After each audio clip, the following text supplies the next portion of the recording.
Après avoir vu les deux montages de base en émetteur commun, étudions maintenant la caractéristique impédance d'entrée de ces deux montages. La caractéristique d'impédance d'entrée correspond à l'énergie que notre amplificateur va prélever pour faire son amplification.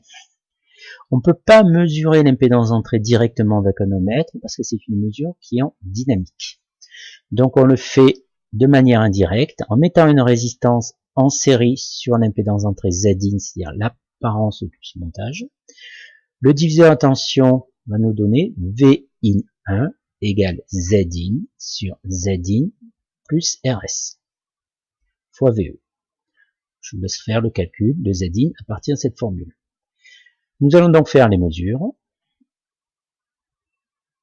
Le signal en entrée est toujours égal à 10 mV. Le signal juste à l'entrée de l'ampli est égal à 6 mV. Donc on a eu une chute de tension. De manière très approchée, on voit que cette chute de tension est à peu près égale à la moitié. Si elle avait été égale à la moitié, ça voudrait dire que le diviseur à tension divise par 2, donc Zin est égal à les résistances Rm qu'on a mis en série.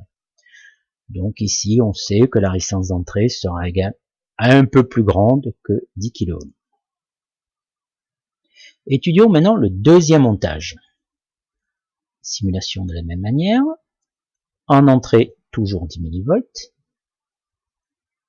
En Zin, enfin au niveau de Zin, 2 mV.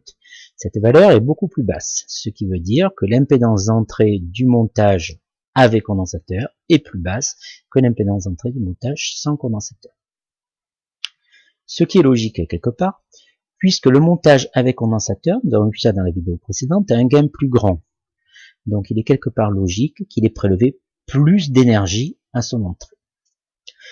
Nous allons voir maintenant dans la vidéo suivante la caractéristique suivante qui est l'impédance de sortie.